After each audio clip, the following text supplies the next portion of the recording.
해가 중천에 떠오를 무렵 평양장터는 온갖 물건과 사람들이 뒤섞여 마치 세상의 축소판처럼 북적였습니다. 그 소란스러움 한가운데 해맑게 웃는 얼굴의 처녀가 낡은 대나무 장대에 걸린 깃발 아래 돗자리를 펴고 앉아 있었습니다. 깃발에는 커다란 몽차 하나가 쓰여 있었고 그 아래에는 꿈 삽니다, 팝니다라는 작은 글씨가 새겨져 있었습니다. 그녀의 이름은 아랑, 평양장터에서 가장 신기하고도 수상한 장사꾼으로 소문난 인물이었습니다. 아랑의 장사는 보통 사람들의 것과는 전혀 달랐습니다. 그녀가 파는 것은 비단이나 그릇, 곡식 같은 눈에 보이는 물건이 아니었습니다. 그녀는 손에 잡히지도 눈에 보이지도 않는 바로 꿈을 사고 팔았습니다. 자, 골라보세요. 간밤에 꾸신 흉몽은 제게 파시고 좋은 꿈이 필요하신 분은 길한 기운 가득한 꿈을 사가시지요. 아랑의 낭낭한 목소리가 장터의 소음 속을 뚫고 퍼져나갔지만 대부분의 사람들은 그저 신기한 구경거리로 여길 뿐이었습니다.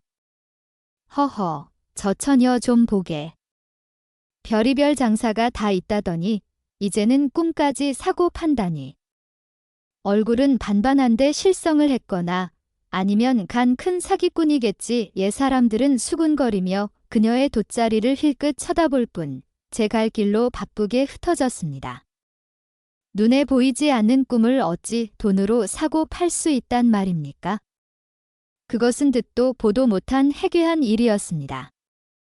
하지만 세상에는 지푸라기라도 잡고 싶은 절박한 심정을 지닌 이들이 있는 법이었습니다. 그날도 한 노파가 허리를 짚으며 아랑의 돗자리 앞으로 다가왔습니다. 노파의 얼굴에는 며칠 밤을 꼬박 세운 듯한 지침과 두려움이 가득했습니다. 아가씨, 정말로 꿈을 사주시는 게요? 그럼요, 할머니. 어떤 꿈을 꾸셨는지 이야기해보세요. 아랑이 따뜻한 미소를 지으며 말했습니다. 노파는 주위를 두리번거리더니 목소리를 낮춰 속삭였습니다. 이 늙은이가 밤마다 꿈속에서 죽은 영감을 봅니다. 10년 전에 저 세상으로 간 양반이 매일 밤 나타나 아무 말 없이 나를 빤히 쳐다보기만 하니 어찌나 무섭고 섬뜩한지 잠을 이룰 수가 없어요. 이러다 이 늙은이가 제명단명에 못 살겠어요. 노파의 눈가에 눈물이 그렁그렁 맺혔습니다. 아랑은 노파의 거친 손을 부드럽게 잡아주며 말했습니다. 고생 많으셨네요, 할머니. 그 무서운 꿈, 제가 사겠습니다. 이제 그 꿈은 할머니의 것이 아니라 제 것이니 더는 두려워하지 않으셔도 됩니다. 아랑은 품에서 엽전 한 입을 꺼내 노파의 손에 쥐어주었습니다. 그리고는 작은 책자를 꺼내 찾아오는 죽은 남편 꿈이라고 꼼꼼히 기록했습니다. 노파는 얼떨떨한 표정으로 엽전을 받아들었습니다. 정말로 꿈을 팔았다는 사실이 믿기지 않는 듯 했습니다. 이제 오늘 밤부터는 두 발 쭉 뻗고 편히 주무세요. 그 영감님, 이제 제 꿈에 나타나실 테니 할머니는 걱정 마시고요. 아마 할머니가 그리워서 찾아오셨을 겁니다. 제가 잘 말씀드려 돌려보내 드릴게요. 아랑의 따뜻한 위로에 노파의 얼굴에 드리워졌던 어두운 그늘이 조금은 거치는 듯 했습니다. 노파는 몇 번이고 고맙다고 허리를 숙이고는 한결 가벼워진 발걸음으로 돌아갔습니다. 이 거래를 지켜보던 사람들은 반신반의하는 표정으로 혀를 찼지만 아랑은 아무렇지도 않다는 듯 다시 낭낭한 목소리로 외쳤습니다. 자, 또 흉몽 꾸신 분 안 계시오? 흉몽사려, 그녀의 장사는 그렇게 누군가의 마음에 짐을 덜어주는 것으로 시작되고 있었습니다. 노파가 돌아가고 잠시 후 이번에는 행색이 초라한 한 사내가 아랑의 돗자리 앞으로 다가왔습니다. 관아의 말단 서리로 일하는 박석이었습니다. 그의 얼굴은 며칠 밤을 세운 사람처럼 헐떡였고 눈 밑에는 검은 그늘이 깊게 내려앉아 있었습니다. 그는 사람들의 눈치를 살피며 한참을 망설이다가 마침내 용기를 내어 입을 열었습니다. 저, 처자. 나도 꿈을 좀 팔 수 있겠소. 아랑은 고개를 들어 그의 눈을 바라보았습니다. 그의 눈에는 깊은 절망과 함께 그럼에도 불구하고 포기하지 않으려는 성실한 기운이 서려 있었습니다. 물론이지요. 어떤 꿈 때문에 마음이 편치 않으십니까? 박석은 한숨을 깊이 내쉬며 자신의 고통을 털어놓았습니다. 실은 내가 밤마다 똑같은 악몽에 시달리고 있소. 꿈속에서 나는 끝도 없이 밑 빠진 독에 물을 붓고 있소. 아무리 부어도 독은 채워지지 않고 나는 동이 틀 때까지 그 헛된 일만 반복하다 지쳐서 깨어나곤 하지요. 이러다 정말 미쳐버릴 것 같소. 그의 목소리에는 깊은 무력감이 배어 있었습니다. 아랑은 그의 이야기를 묵묵히 들어주었습니다. 그리고는 그의 눈을 똑바로 바라보며 말했습니다. 그 꿈, 제가 사겠습니다. 아주 후한 값으로 사드릴 테니 이제 그만 걱정을 내려놓으십시오. 아랑은 품에서 엽전 서너 닙을 꺼내 그에게 건넸습니다. 박석은 생각보다 큰 돈에 놀라며 어쩔 줄 몰라 했습니다. 아랑은 그의 꿈 역시 책자에 밑 빠진 독에 물 붓는 꿈이라고 기록하고는 그를 안심시키듯 따뜻하게 말했습니다. 이제 그 독은 제가 대신 채울 테니 서방님은 부디 발 뻗고 주무십시오. 박석은 몇 번이나 고개를 숙여 인사하고는 믿을 수 없다는 표정으로 돌아갔습니다. 아랑이 흉몽 2개를 연달아 사들이는 것을 본 사람들은 그녀가 정말 미쳤거나 아니면 보통 내기가 아니라고 수군거렸습니다. 바로 그때 비단 옷을 차려입은 한 중년의 상인이 헐레벌떡 아랑에게 달려왔습니다. 그의 얼굴에는 다급함과 기대감이 뒤섞여 있었습니다. 아가씨. 아가씨가 길몽도 판다고 들었소. 내일 내 아들이 과거 시험을 보러 한양으로 떠나는데 부디 좋은 기운이 담긴 꿈 하나만 내게 팔아주시오. 아랑은 빙그레 웃으며 고개를 끄덕였습니다.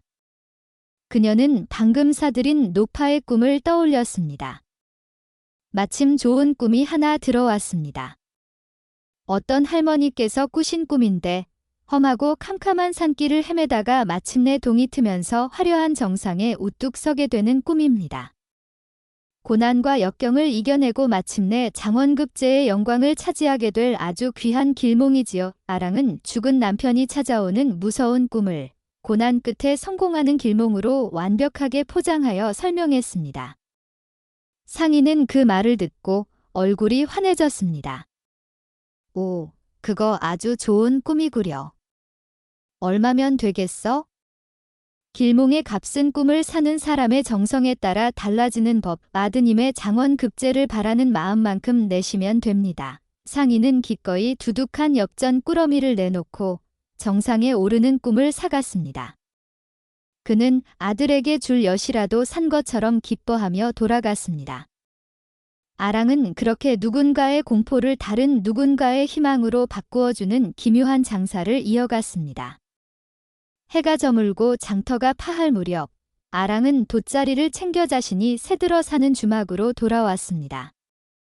주막 주인인 주모는 아랑에게는 어머니와 같은 존재였습니다. 그녀는 오늘도 별 소득 없이 돌아온 듯한 아랑을 보며 안쓰럽게 말했습니다. 아이고, 아랑아. 오늘도 그 이상한 장사하느라 고생 많았다. 밥은 먹었느냐? 네, 주모 할머니, 걱정 마세요. 아랑은 해맑게 웃으며 대답했지만 그녀의 눈빛에는 낮 동안의 활기와는 다른 깊은 수심이 어려 있었습니다. 그녀는 방으로 돌아와 낮에 번 엽전 꾸러미를 한쪽에 툭 던져 두었습니다. 돈에는 아무런 관심도 없다는 듯이 말입니다. 대신 그녀는 품속에서 작은 책자 하나를 소중하게 꺼내 들었습니다. 그 책자에는 지난 몇 달간 그녀가 사들인 온갖 종류의 꿈들이 삐뚤빼뚤한 글씨로 빽빽하게 적혀 있었습니다. 우물에 빠지는 꿈, 호랑이에게 쫓기는 꿈, 하늘을 나는 꿈. 아랑의 진짜 목적은 돈이 아니었습니다.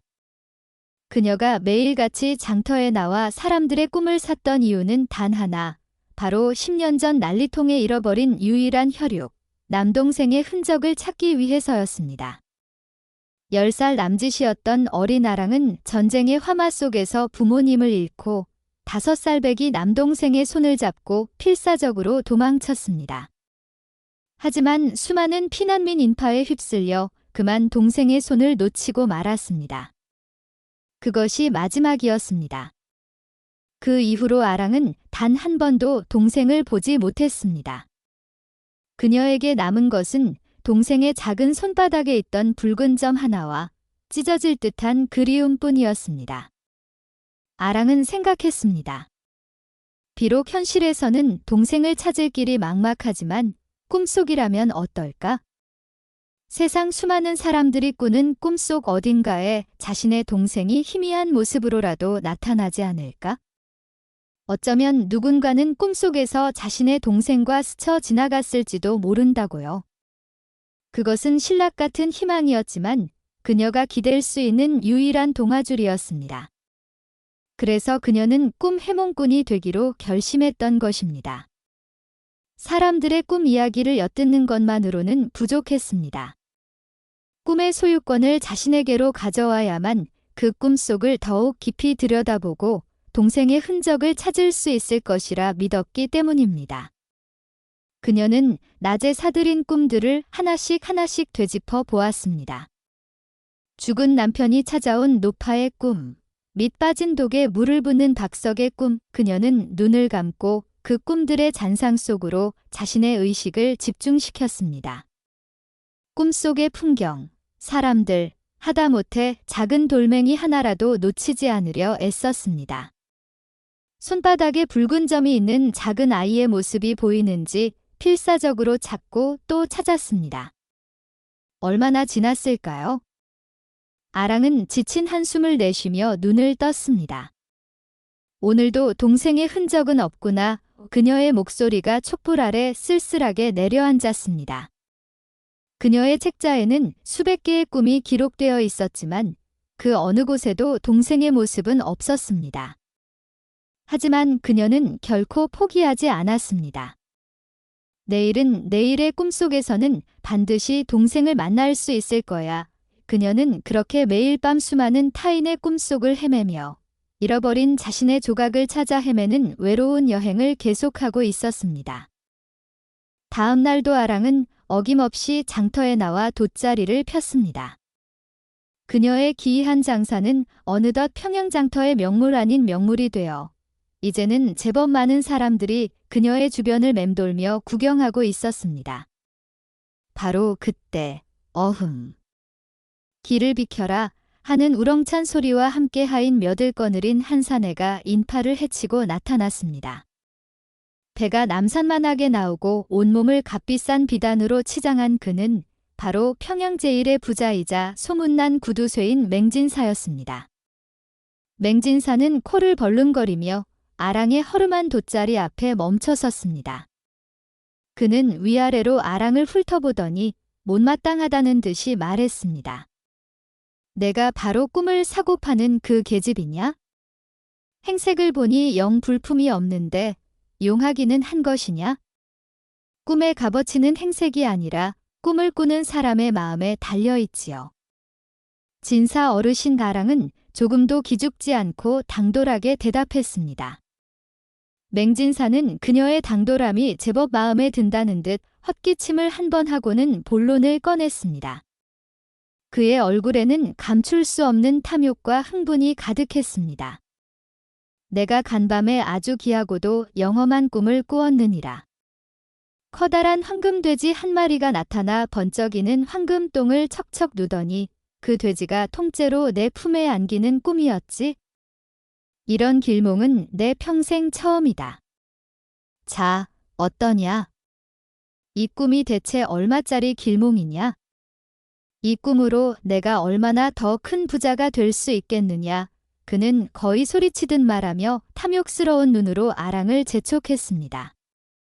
아랑은 잠시 눈을 감고 그의 꿈을 들여다보았습니다. 황금과 똥, 돼지와 욕심.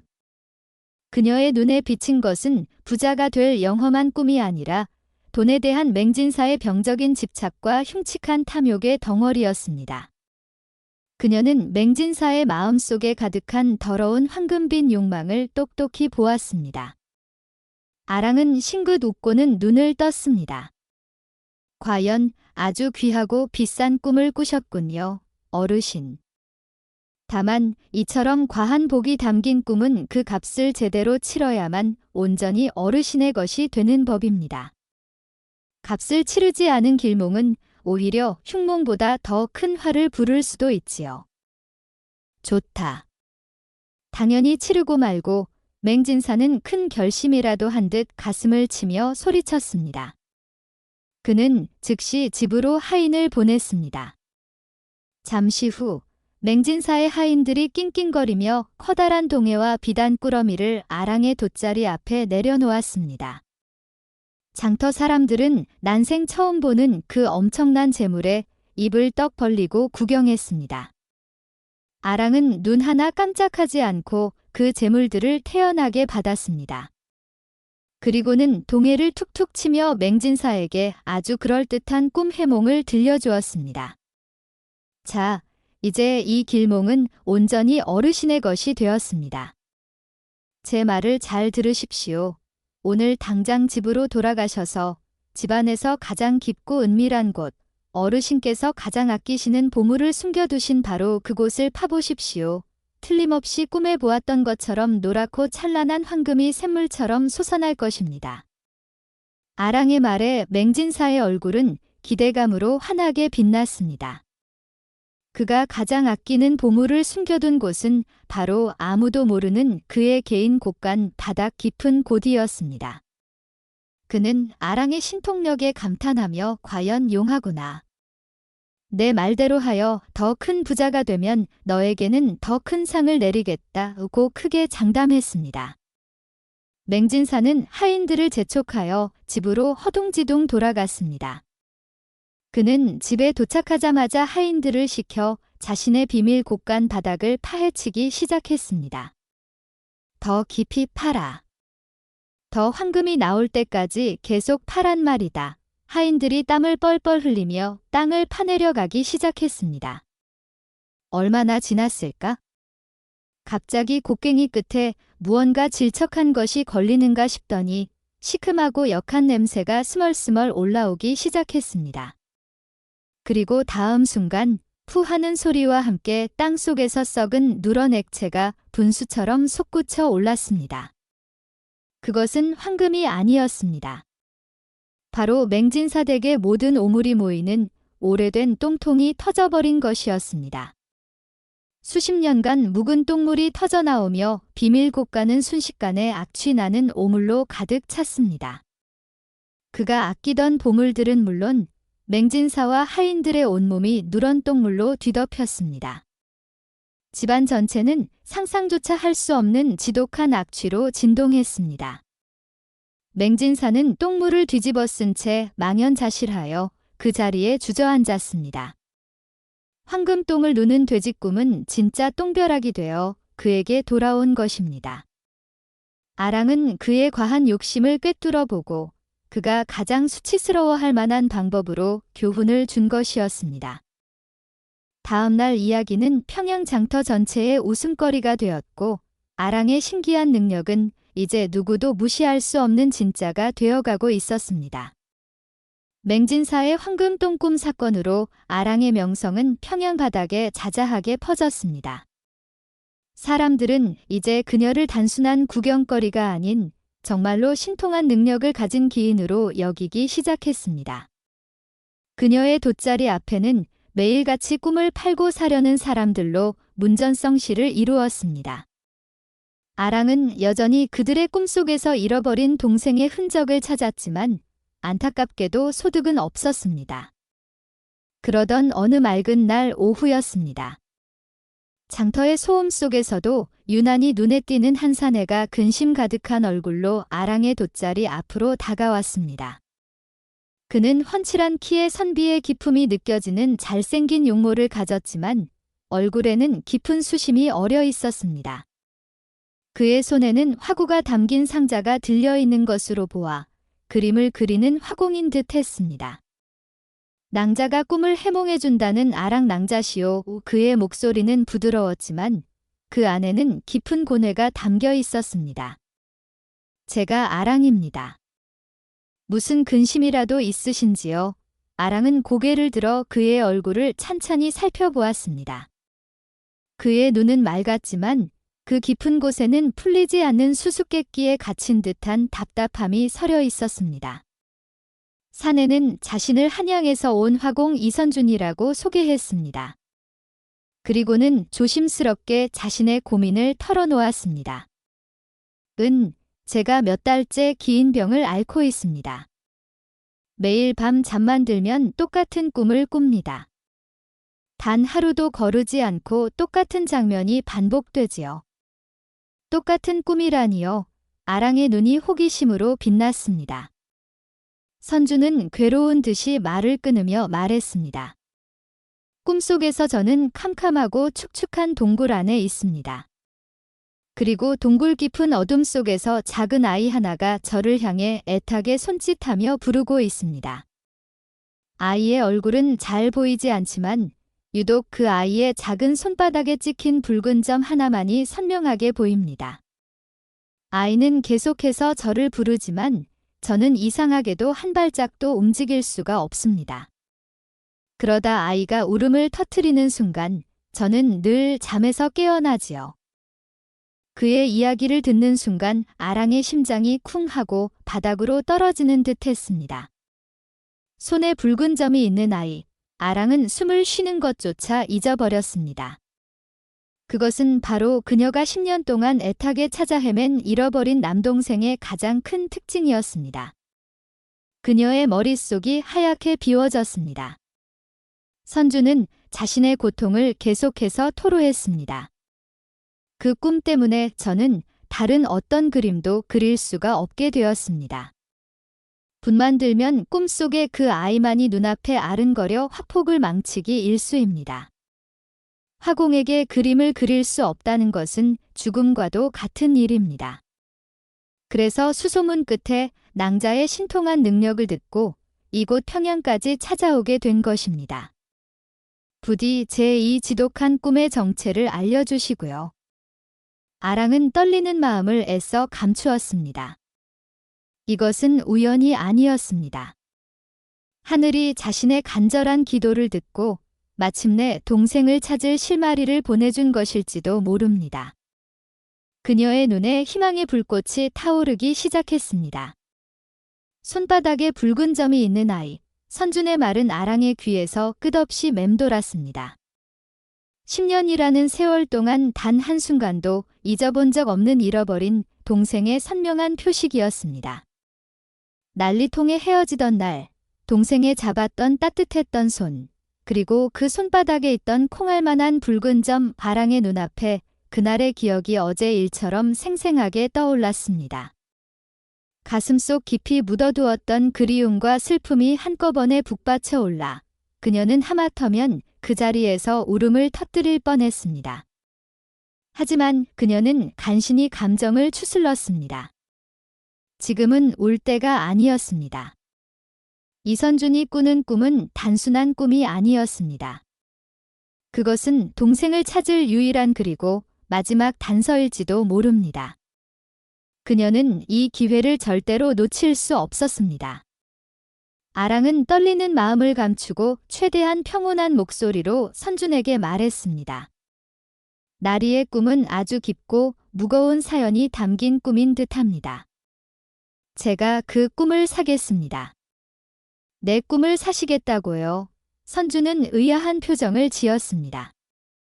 네, 다만 이 꿈은 보통 꿈이 아니니 꿈값도 보통 꿈과는 다릅니다. 아랑의 눈빛이 그 어느 때보다 진지하게 빛났습니다. 돈을 받지는 않겠습니다. 대신 저와 한 가지 약조를 해주셔야 합니다. 나리의 꿈은 한 번의 해몽으로 끝날 일이 아닙니다. 그 꿈의 끝을 볼 때까지 며칠이 걸릴지 몇 달이 걸릴지는 모르겠으나 매일 아침 저를 찾아와 간밤에 꾼 꿈을 남김없이 제게 파셔야 합니다. 그것이 제가 요구하는 꿈값입니다. 어찌 하시겠습니까? 아랑의 제안은 기묘했습니다. 매일같이 자신의 꿈을 팔아야 한다니. 하지만 선준에게는 다른 선택의 여지가 없었습니다. 그는 지긋지긋한 악몽에서 벗어날 수만 있다면 어떤 대가라도 치를 준비가 되어 있었습니다. 게다가 아랑의 맑고 지혜로운 눈빛은 그에게 왠지 모를 신뢰감을 주었습니다. 좋소. 낭자의 뜻에 따르겠소. 선주는 굳은 결심을 한 듯 고개를 끄덕였습니다. 그럼 오늘부터 나리의 모든 꿈은 제 것입니다. 꿈의 내용에 대해 다른 이에게 발설해서도 혼자서 섣불리 해석하려 해서도 안 됩니다. 오직 저에게만 이야기해 주십시오. 선주는 아랑과의 약속을 지키기 위해 그날부터 평양에 머물기로 했습니다. 그는 아랑이 새들어 사는 주막에 방을 하나 얻었습니다. 그렇게 꿈을 사는 처녀와 꿈을 파는 화공의 기묘한 동거가 시작되었습니다. 다음 날 아침, 선주는 동이 트자마자 아랑의 방문을 두드렸습니다. 그의 얼굴은 어젯밤에도 꿈에 시달린 듯 몹시 지쳐 보였습니다. 낭자나여, 간밤에 꿈을 팔러 왔소. 아랑은 그를 방 안으로 맞아들였습니다. 작은 방 안에는 붓과 종이, 그리고 그녀가 꿈을 기록하는 낡은 책자가 단정하게 놓여 있었습니다. 아랑은 차를 한 잔 내어주며 조용히 그의 이야기를 기다렸습니다. 어젯밤에도 그 아이가 나왔소. 여전히 캄캄한 동굴 속이었지? 그런데 어제와는 조금 달랐어. 아이가 나를 부르다 말고 동굴벽에 무언가를 열심히 그리고 있었소. 가까이 가서 보려 했지만 역시나 발이 떨어지지 않았지? 아이가 그린 것은 마치 커다란 새의 날개 같기도 하고 나뭇가지 같기도 한 그런 기이한 모양이었소. 아랑은 그의 말을 하나도 놓치지 않고 책자에 꼼꼼히 기록했습니다. 동굴벽에 그린 날개 모양의 그림. 그것은 그녀의 기억 속에는 없는 새로운 단서였습니다. 그녀는 선준의 꿈을 통해 자신이 잊고 있던 동생과의 기억을 조금씩 되찾아가고 있었습니다. 마치 흩어진 구슬을 하나씩 꿰어 맞추는 것처럼 말입니다. 그날 이후 선준은 매일 아침 아랑에게 자신의 꿈을 팔았습니다. 그의 꿈은 매일 밤 조금씩 변화했습니다. 어떤 날은 꿈속에 아이가 동굴 밖으로 나와 춤을 추었고 어떤 날은 슬픈 노래를 불렀으며 또 어떤 날은 아랑의 이름을 부르는 듯한 입모양을 하기도 했습니다. 그 꿈의 조각들은 아랑에게는 잃어버린 과거를 향한 이정표가 되었고 선준에게는 굳게 닫혀있던 마음의 문을 여는 열쇠가 되어갔습니다. 낮 동안 두 사람은 함께 시간을 보냈습니다. 아랑은 장터에서 꿈 해몽을 했고 선주는 그 옆에 조용히 앉아 그녀의 모습을 지켜보았습니다. 그는 아랑이 사람들의 슬픈 꿈을 사서 따뜻한 위로를 건네고 욕심 많은 자의 허황된 꿈을 사서 통쾌한 교훈을 주는 모습을 보며 그녀의 지혜와 따뜻한 마음에 점점 더 깊이 끌렸습니다. 며칠이 더 흘렀습니다. 선주는 이제 아침마다 아랑에게 꿈을 파는 것이 익숙한 일상이 되었습니다. 그날 아침, 그는 평소보다 조금 더 상기된 얼굴로 아랑의 방을 찾았습니다. 간밤의 꿈이 유난히 생생하고 의미심장했던 모양입니다. 아랑 낭자, 간밤의 꿈은 아주 이상했소. 선주는 숨을 고르며 천천히 꿈 이야기를 시작했습니다. 언제나처럼 캄캄한 동굴 속에서 꿈이 시작되었소. 그런데 이번에는 손에 붉은 점이 있는 그 아이가 나를 동굴 밖으로 이끌었소. 처음으로 동굴 밖으로 나간 것이지. 동굴 밖은 햇살이 아주 눈부신 아름다운 곳이었소. 그의 목소리가 조금씩 떨리기 시작했습니다. 동굴 앞에는 맑은 개울물이 흐르고 있었고 아이는 그 개울가에 앉아 조약돌을 던지며 놀고 있었소. 아이가 던진 조약돌이 물 위를 톡톡 튀어갈 때마다 아이는 까르르 웃음을 터뜨렸지. 그런데 이상하게도 그 아이의 웃음소리를 듣는데 내 마음이 너무나 아팠소. 마치 내가 아주 오랫동안 잃어버렸던 소중한 것을 보는 듯한 그런 기분이었단 말이요. 선준의 이야기를 듣는 아랑의 손이 멈칫했습니다. 그녀의 머릿속에 잊고 있던 기억의 한 장면이 섬광처럼 스쳐 지나갔습니다. 누나, 저기 봐, 이 돌이 춤을 춰. 10년 전 고향 마을의 맑은 개울가에서 5살배기 남동생은 조약돌을 던지며 신나게 외치고 있었습니다. 아랑은 그런 동생의 모습을 보며 함께 웃음을 터뜨렸지요. 동생은 유난히 물수제기를 잘 떴습니다. 그가 던진 작은 조약돌은 마치 살아있는 생물처럼 물 위를 대여섯 번은 쩡 튀어 건너편까지 날아가곤 했습니다. 그럴 때마다 동생은 세상을 다 얻은 것처럼 기뻐했지요. 그 개울가는 부모님을 잃은 남매에게 유일한 놀이자 안식처였습니다. 아랑은 아무 말도 할 수 없었습니다. 선준이 꾼 꿈은 바로 자신이 동생과 함께했던 가장 행복했던 순간의 기억이었습니다. 어떻게 한 번도 본 적 없는 타인의 꿈속에 자신의 가장 소중한 추억이 이토록 생생하게 나타날 수 있단 말인가. 그녀는 걷잡을 수 없는 혼란과 함께 가슴을 애는 듯한 그리움에 휩싸였습니다. 그녀의 눈가에 눈물이 맺히는 것을 본 선준이 걱정스럽게 물었습니다. 낭자, 왜 그러시오? 혹시 내 꿈에 무슨 불길한 징조라도 있는 것이오? 아랑은 황급히 눈물을 닦으며 고개를 저었습니다. 아닙니다. 그저 그 아이가 너무 가여워서 그랬습니다. 그 꿈은 이제 제 것이니 나리께서는 더 이상 마음 쓰지 않으셔도 됩니다. 그녀는 애써 아무렇지 않은 척했지만 그녀의 마음속에서는 거대한 폭풍이 일고 있었습니다. 선준의 꿈은 단순한 꿈이 아니었습니다. 그것은 잃어버린 시간 속에 갇혀있던 자신과 동생의 영혼이 보내는 간절한 신호일지도 모릅니다. 그녀는 이 꿈의 조각들을 끝까지 따라가야만 한다고 그 끝에 동생을 만날 수 있을 것이라 굳게 다짐했습니다. 선준의 꿈이 아랑 자신의 과거와 깊이 연결되어 있다는 것을 깨달은 이후 아랑의 마음은 더욱 복잡해졌습니다. 동생을 찾을 수 있다는 희망과 함께 잊고 있던 슬픈 기억들이 되살아나 그녀를 괴롭혔기 때문입니다. 그녀는 낮에는 애써 밝은 척했지만 밤이 되면 홀로 방 안에 앉아 동생 생각에 눈물 짓는 날이 많아졌습니다. 선준 역시 마찬가지였습니다.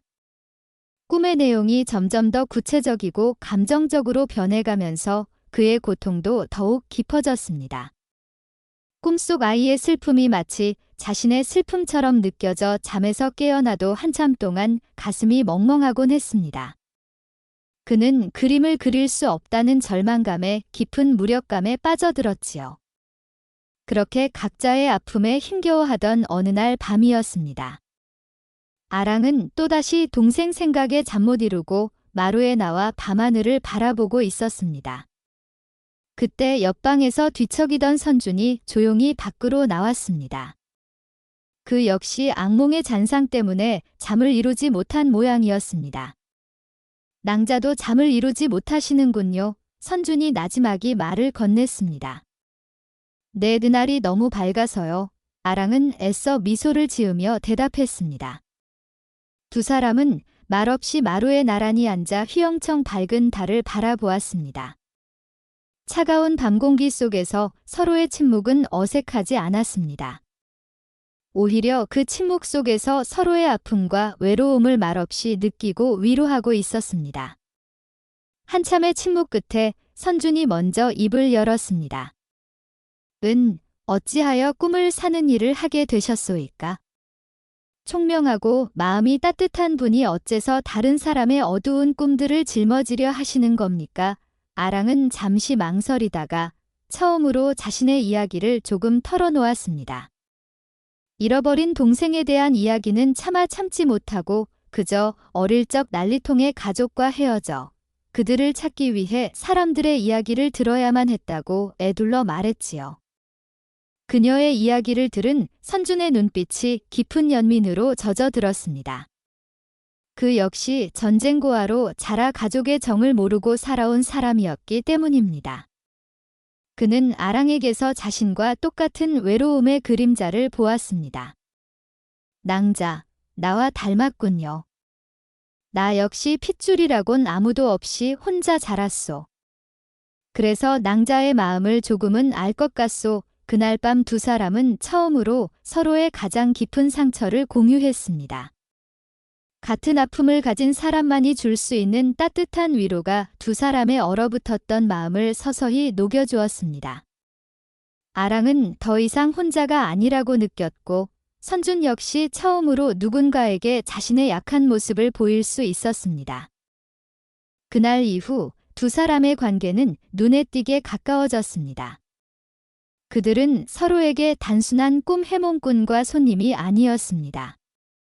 서로의 상처를 보듬어주는 유일한 동반자이자 서툰 마음을 나누는 풋풋한 연인이 되어가고 있었습니다.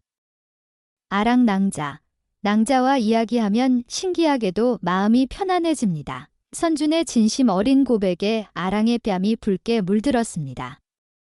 선준과 아랑의 마음이 가까워질수록 선준의 꿈은 더욱 선명하고 구체적인 단서들을 보여주기 시작했습니다. 마치 두 사람의 교감의 응답이라도 하듯이 말입니다. 어느 날 아침, 선준은 그 어느 때보다도 흥분된 얼굴로 아랑을 찾았습니다. 낭자, 간밤의 꿈에서는 그 아이의 모습을 아주 자세히 볼 수 있었소. 아랑은 숨을 죽이고 그의 이야기에 귀를 기울였습니다. 아이는 여전히 동굴에 있었소.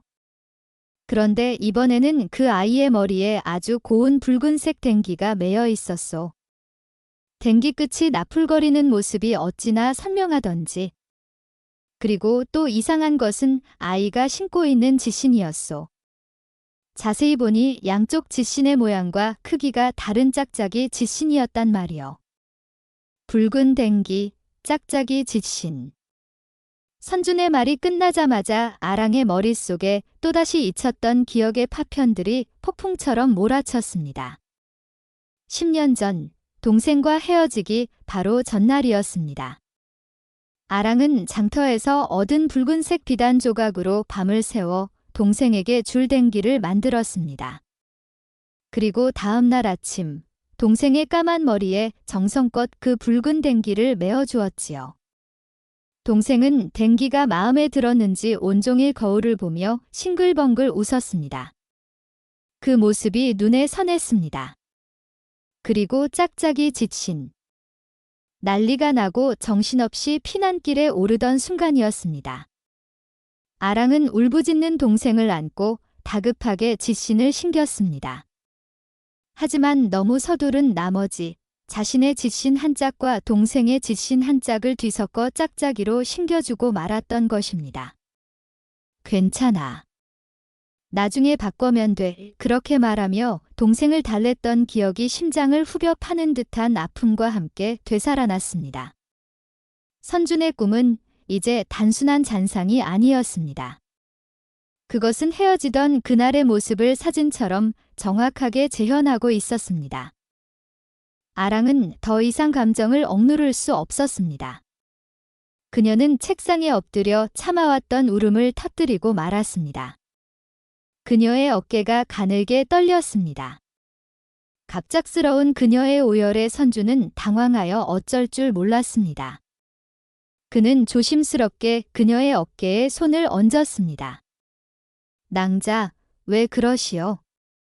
그 댕기와 지신이 낭자와 무슨 관련이라도 있는 것이요. 아랑은 고개를 들지 못한 채 그저 울며 고개를 끄덕일 뿐이었습니다.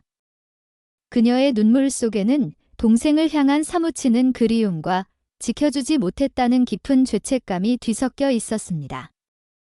선주는 비록 모든 것을 알지는 못했지만 자신의 꿈이 그녀의 가장 아픈 상처를 건드렸다는 것만은 분명히 알 수 있었습니다. 아랑이 한참을 울고 난 뒤 방 안에는 무거운 침묵이 내려앉았습니다. 선주는 그녀가 진정되기를 기다렸다가 아주 조심스럽게 자신의 이야기를 꺼내놓았습니다. 이제는 더 이상 숨길 수 없다고, 어쩌면 자신의 과거가 그녀의 슬픔과 연결되어 있을지도 모른다고 생각했기 때문입니다. 아랑 낭자.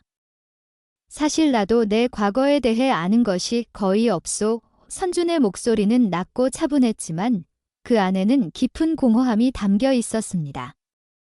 아랑은 눈물을 닦고 고개를 들어 그의 이야기를 들을 준비를 했습니다. 나는 전쟁고아 출신이오. 내 부모가 누구인지 아무것도 기억하지 못하오. 내가 기억하는 가장 첫 번째 순간은 어느 절간에서 스님 손에 이끌려 공양밥을 먹던 장면뿐이지. 그 이전의 기억은 마치 하얀 백지처럼 아무것도 남아있지 않소. 그는 씁쓸한 미소를 지으며 말을 이었습니다.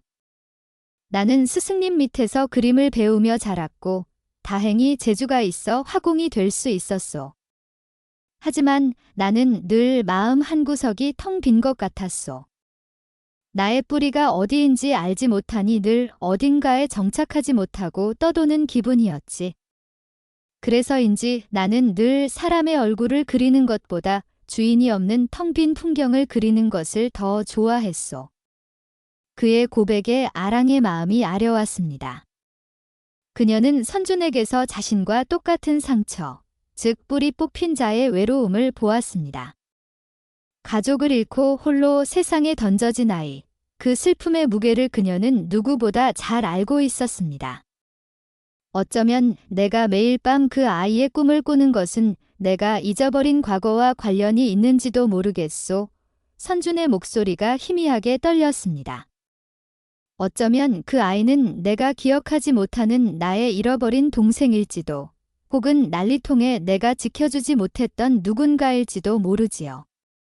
그래서 내 죄책감이 매일 밤 나를 그 동굴 속으로 이끄는 것일지도. 그의 말을 듣는 순간 아랑은 모든 것을 깨달았습니다.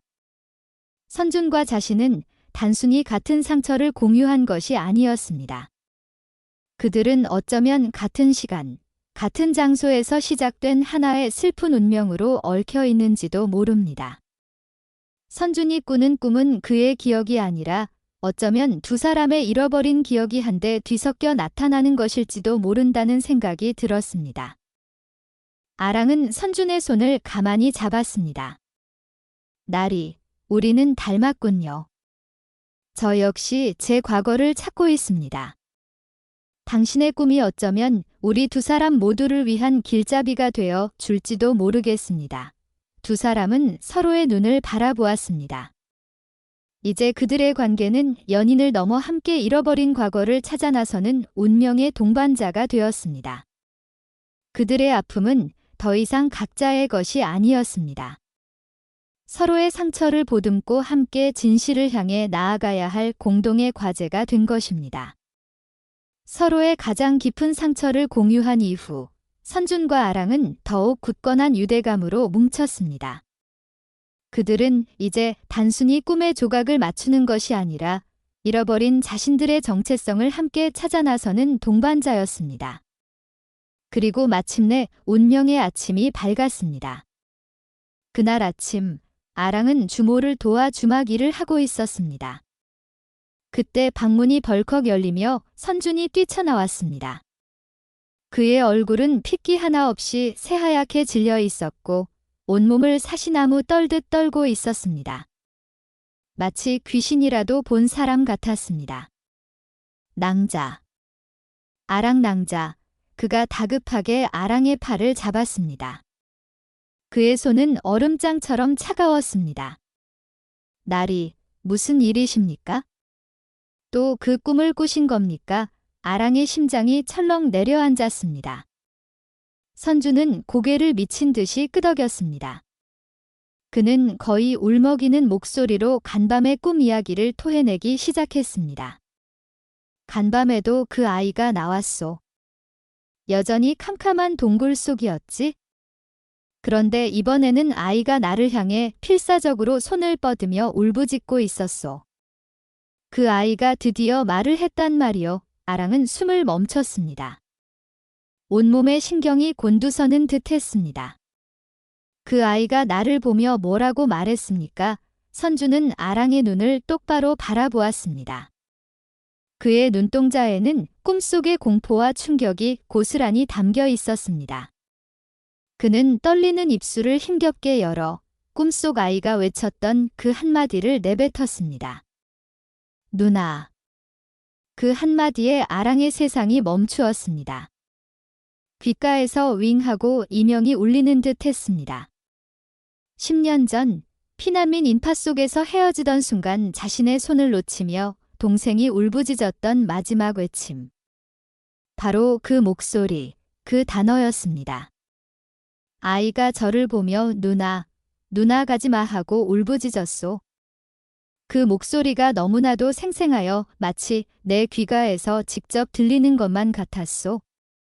아랑 낭자, 대체 이게 어찌 된 일이요? 나는 사내가 아니요. 그런데 어찌하여 꿈속의 아이가 나를 누나라고 부르는 것이요.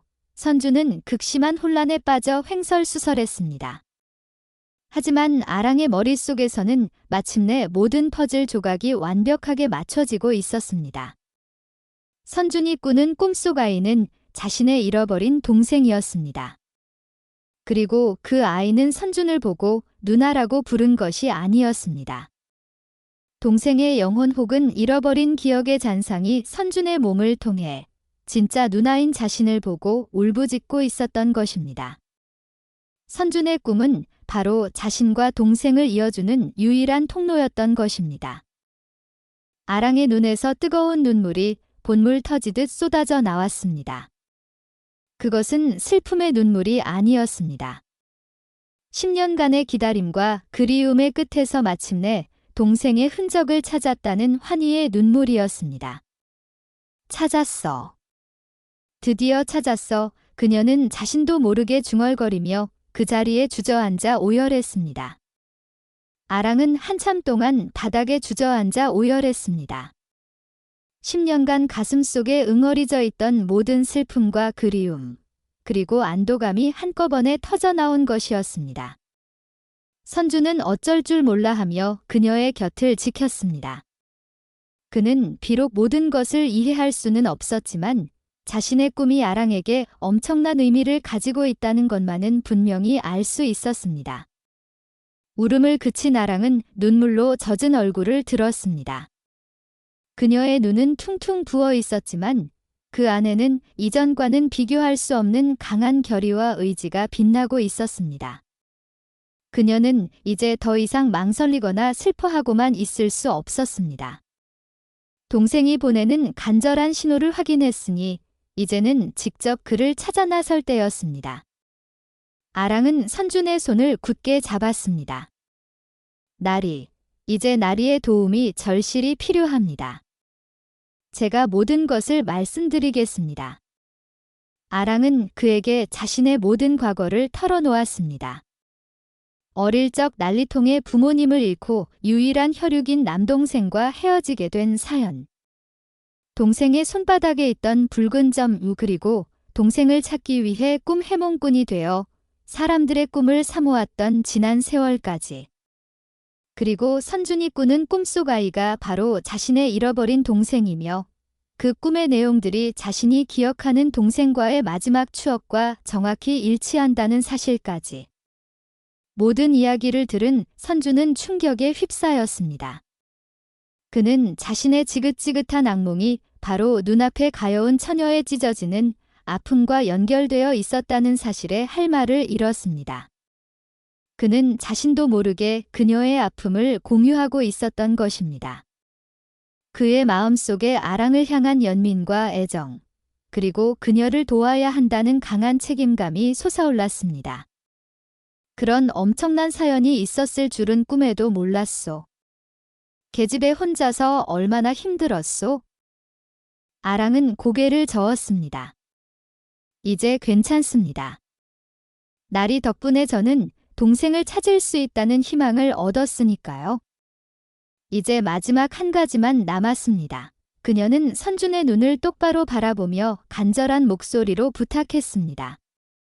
나리, 당신이 꾸는 꿈은 당신의 꿈이 아니라 아마도 제 기억과 동생의 영혼이 뒤섞여 나타나는 것일 겁니다. 그 꿈의 장소, 그 동굴과 내가 있는 곳은 분명 실제하는 장소일 것입니다. 그곳으로 가야만 제 동생을 만날 수 있습니다. 부디 저와 함께 그 꿈의 장소를 찾아가 주시겠습니까? 그녀의 눈빛에는 흔들림 없는 확신이 담겨 있었습니다. 선주는 망설일 이유가 없었습니다. 그녀를 돕는 것은 곧 잊어버린 자신의 과거를 찾는 일이기도 했습니다. 그는 아랑의 손을 마주 잡으며 굳건한 목소리로 대답했습니다. 물론이요, 아랑 낭자. 하늘 끝까지라도 내가 낭자와 함께 가겠소? 다음 날 아침, 아랑과 선주는 길을 떠날 채비를 마쳤습니다. 주모는 눈물을 글썽이며 두 사람의 보따리에 며칠간 먹을 주먹밥과 마른 육포를 가득 채워주었습니다. 부디 몸 조심하고 꼭 좋은 소식을 가지고 돌아오렴. 두 사람의 손에 들린 것은 그들의 여정을 이끌어줄 유일한 지도였습니다.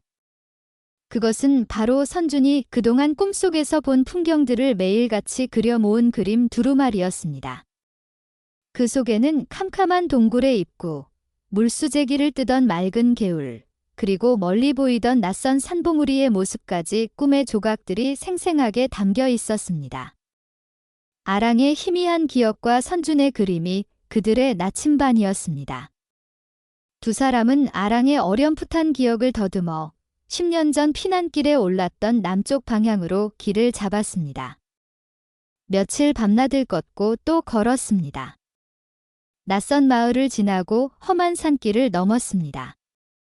지칠 때마다 두 사람은 그림 두루마리를 펼쳐보며 서로를 격려했습니다.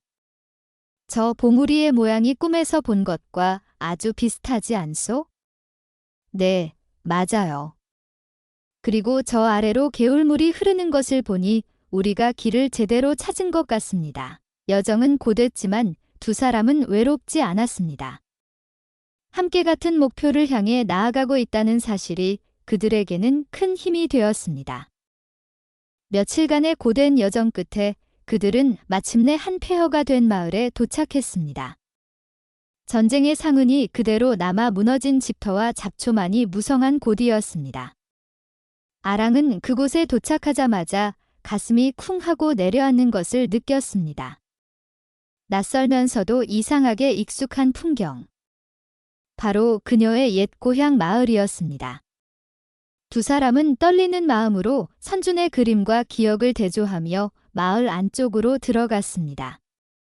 그리고 마침내 그림 속 풍경과 똑같은 장소를 발견했습니다. 맑은 물이 흐르는 개울, 그리고 그 개울 위쪽으로 입을 벌리고 있는 캄캄한 동굴. 모든 것이 꿈속의 모습과 정확히 일치했습니다. 찾았어요. 우리가 마침내 찾았어요. 나리, 아랑이 감격에 차 외쳤습니다. 두 사람은 서로의 손을 꼭 잡고 천천히 동굴 안으로 들어섰습니다. 동굴 안은 서늘하고 축축한 공기로 가득했습니다. 10년이라는 세월의 무게가 그들을 짓누르는 듯 했습니다. 아랑의 심장은 금방이라도 터져버릴 것처럼 세차게 뛰었습니다. 그녀는 이제 곧 그토록 그리워하던 동생을 만나게 될 것이라고 생각했습니다. 빛 한 점 없는 동굴의 가장 깊은 곳을 향해 두 사람은 한 걸음 한 걸음 나아갔습니다. 동굴은 생각보다 깊었습니다. 아랑과 선주는 서로의 손을 꼭 잡고 어둠 속을 더듬으며 더 안으로 들어갔습니다. 축축한 바닥에서 떨어지는 물방울 소리가 동굴 안에 기이한 메아리를 만들며 울려 퍼졌습니다. 아랑의 심장은 기대와 두려움으로 금방이라도 터져버릴 것 같았습니다. 이 어둠의 끝에 정말로 동생이 기다리고 있을까? 마침내 두 사람은 동굴의 가장 깊숙한 곳에 다다랐습니다. 그곳은 조금 더 넓은 공간이었고 천장의 작은 틈으로 희미한 빗줄기가 새어 들어오고 있었습니다. 그리고 그 빗줄기 아래 아랑의 눈에 들어온 것은 살아있는 동생의 모습이 아니었습니다. 동굴의 한가운데 크고 작은 돌들이 정성스럽게 쌓여 만들어진 작은 돌무덤 하나가 있었습니다. 오랜 세월의 흔적을 말해주듯 돌 위에는 푸른 이끼가 껴 있었습니다. 그리고 그 돌무덤 앞에는 흙먼지가 쌓여 색은 바랬지만 여전히 선명한 붉은 빛을 띤 작은 댕기 하나가 가지런히 놓여 있었습니다. 아랑이 10년 전 동생에게 마지막으로 메어주었던 바로 그 댕기였습니다.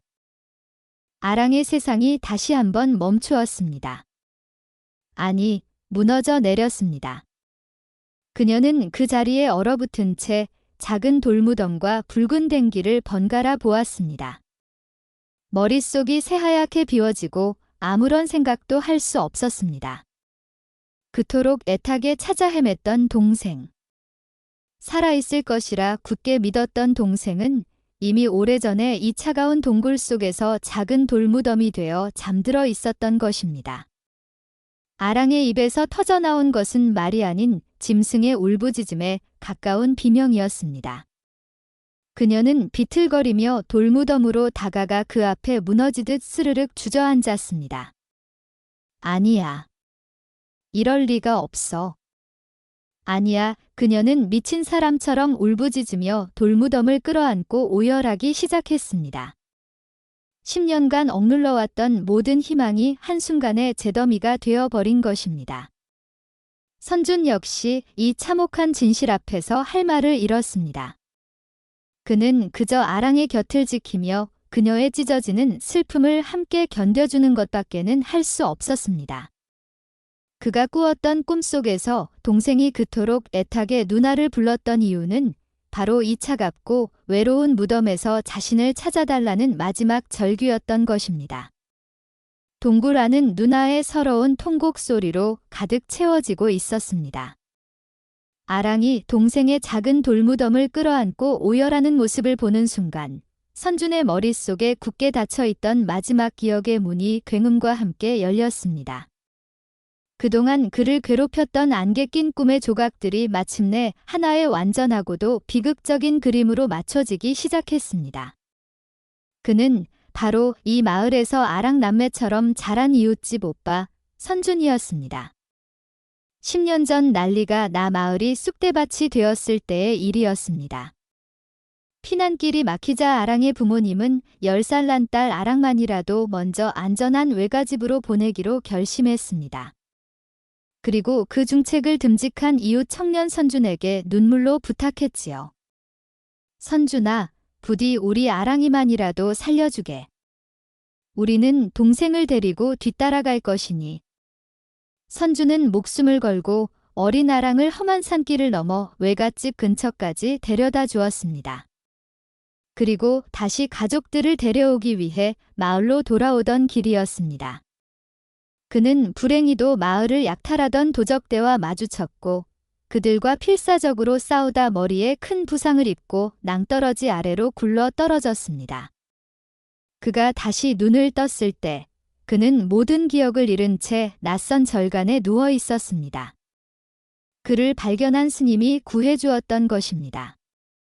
이름도 고향도 가족도 모두 잊어버린 그는 선준이라는 이름과 그림 그리는 재주만을 어렴풋이 간직한 채 성장했습니다.